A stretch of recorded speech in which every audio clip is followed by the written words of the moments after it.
Kuya Edgar, mag-subscribe kayo rito kay Kuya Edgar. Subscribe and press the bell button. The highest users of fuel, companies yan, will be called to task. There's a CHR case right now that says yung carbon footprint ng bawat isa na kumpanya ay bantayan. So there's these young environmental lawyers who filed a case against ExxonMobil or other carbon majors na companies in the Philippines. Sila nag-file ng case despite nasa abroad itong mga kumpanya na I think may mga partner companies. So these young environmental lawyers, I always mention them kasi inspirasyon tayo mga vloggers to. Kabataan silang mga attorney ng Greenpeace. And they are asking these big companies, malalaki ang mga attorney, 30 years, 40 years na ng mga kumpanya, malalaki ang budget for advertising, magkano ang ginagamit nyo to save Mother Earth? And I will be that instrument ng Greenpeace. Ako, instrumento ng mga kabataan. Instrumento po ako ng mga katutubo, ancestral domain fighters, so that bring back subdivision culture to nature's culture. Tayo may mga subdivision, ibalik nyo sa natural na domain. Bakit? Hindi ba tayo pwede magturista sa walang building? Kailangan na ba may building para lang tayo bumisita sa mga resort? Malay mo, yung resort natin is the beach itself. It doesn't have to be the high infrastructure, 6 floors. You survive with the bamboo. You live with the tribal peoples. Yan ang turismo. Living with them for 3 days. Yun ang naging anti-COVID namin, guys. Environmental means. Suog, garlic, salt. That was what made me survive. So yeah, climate change, be part of our household, and also companies na using high fuel, high carbon, dapat po may limitasyon. Less aircon. Talagang hindi ako nag-aircon, guys, ha? Marami nga lang tawas. Pero I limit my aircon use, I limit the basura ko, kung may mga drinks na iniinom, talagang gusto ko yung na lang tayo, guys, nakabaso tayo. I start with my household. Thank you.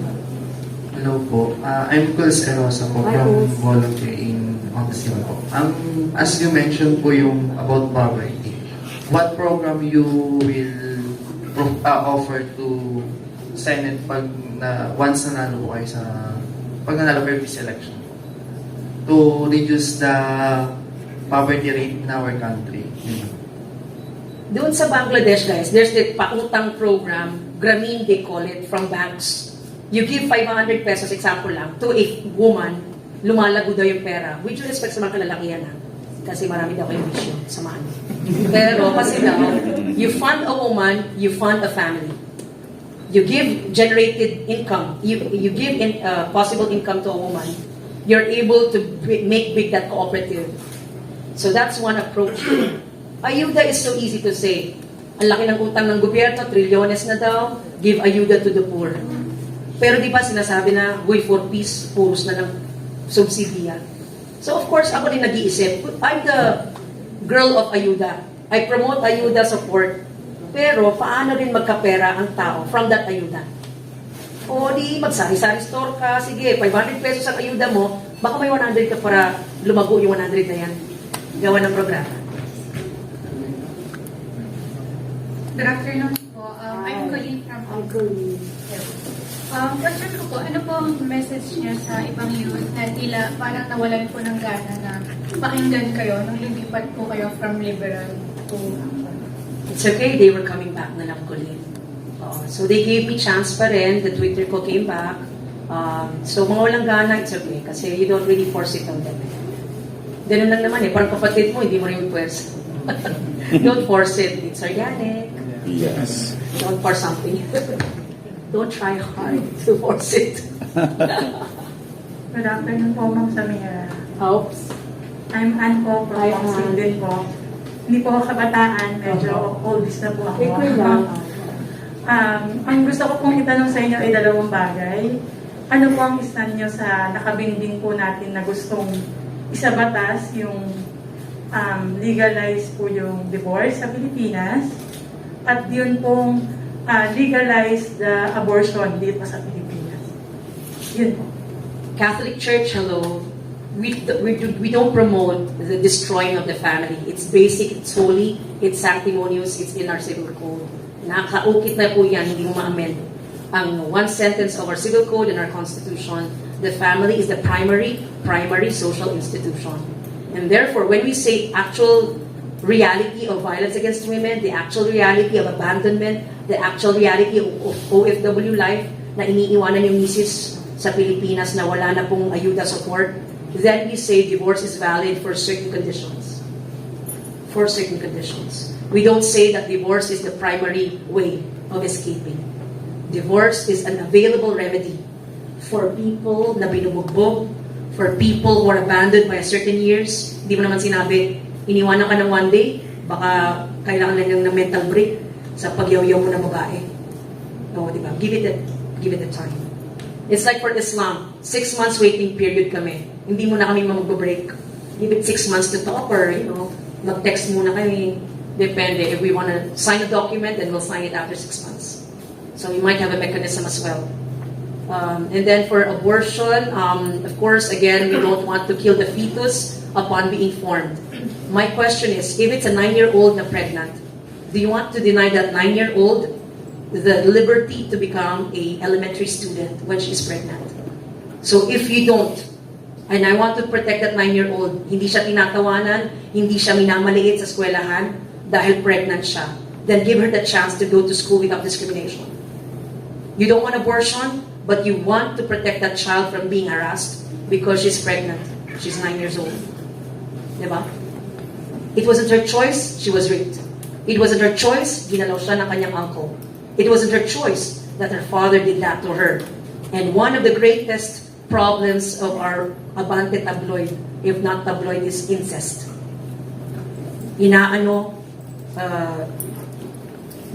yung anak, babae. And she gets pregnant.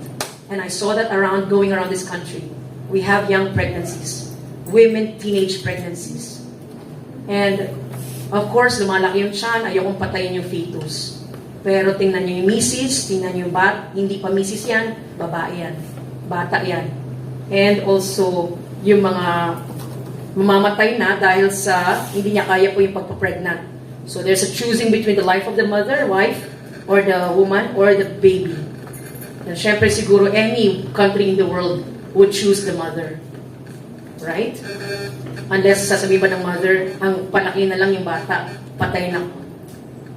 Something of a choice. There's a Supreme Court debate ngayon sa United States then. In Oklahoma, they decided against abortion fully, without conditions. Here in this country, I will not promote abortion, of course not. But I'm saying that if teenage pregnancy is real, unplanned pregnancy is real, women have no choice in their pregnancy sometimes. They were sleeping, pinasok sa kanila ang hindi nila ininanais. They get pregnant without choice. What do we do with that? Okay? So that's the realities of the day that we have to contend with. That's why there's this abortion debate.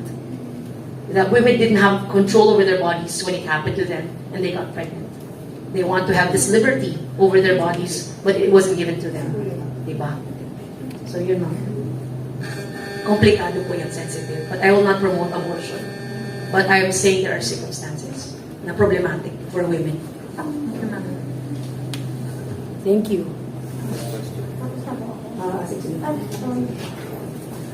Hello po, Ma'am Samira. Marian po from Comsim. Just a simple question po. For the recent 2 years, dumami po yung cases like for the mental health, mental illness, depression. So what are your stand-ins for this? Ano po yung actions na gusto niyo po ma-propose like in the Senate, if possible? Ayan po, consulate.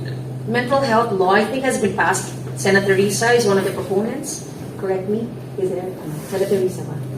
Mental health law. So mental health is an international problem, post-pandemic, pre-pandemic. Young people, LGBTs tayo man, or what, we do have, some of us, young people have mental health concerns, kaming mga victims of conflict. Ako, kandidato ako 2019. I will tell you, vloggers with open arms and and heart and candidness, even if bored sila sa akin, yung sabi mo hindi na nakikinig sa akin, I had mental health. I asked to see a psychologist when I was a candidate in 2019 because I was a war victim of 2017. And I acknowledge that. I fight for mental health. I stand for mental health, appropriate for psychologists, work on psychiatrists. Hindi, it's okay not to be okay. I mean, I support that campaign. Guys, lalaki tayo, babae tayo, LGBT. Kahit sino pati ina natin. Sumisigaw yung ina natin sa atin because meron siyang dinadaanan. It might not be serious mental health, pero mental health should be part of programming at the DSWD, at the barangay, at the community level. Kaya may DepEd dialogue with parents, di ba? Bakit nag-act out yung anak mo? Baka may away sa bahay, mental health problem, not just a tantrum problem. So it's okay not to be okay. It's okay not to be okay. Let's make that part of our vocabulary. Hindi na dahil si Miriam Defensor nawawalan ng bait or sino man lang nawawalan ng bait, tinatawanan natin. It's not funny. Guys, it's not funny. Okay? Just like we're saying LGBTs are always komedyantes. They also have feelings, no? The LGBTs have feelings. We Muslims have feelings. Young women have feelings. So, just because tumatawa yung girl doesn't mean na it's okay with her na tinatawag mo siyang sexy tari. Kaya may anti-catcalling law na tayo. Diba? Huwag mong yung babae sinasabi mo lang, oh, sexy tari ka, o panghigaan ka lang, o hindi na yung pwede. There's already an anti-misogyny law or what do you call it, the Safe Spaces Act. So, nagiinuman kayo, may dumaan na babae, hindi kayo basta-basta magsasabi na ang sexy ng ano mo, shorts mo cleavage mo Hindi mo pwede yan sabihin lang sa waitress.